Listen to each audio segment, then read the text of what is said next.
How to find hidden chats on Viber. Hello guys, this is Atticus and welcome back to another tutorial video. In today's video, I'll teach you guys how you can find hidden chats on your Viber. So without any further ado, let's dive right into it.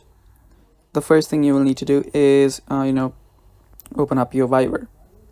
So open up your Viber first. And after you open up your Viber, you might, first need to hide your chats. So it's really easy. Open this up, tap on hide, enter your 4 digits pin, and after you do that, your DM will just get hidden.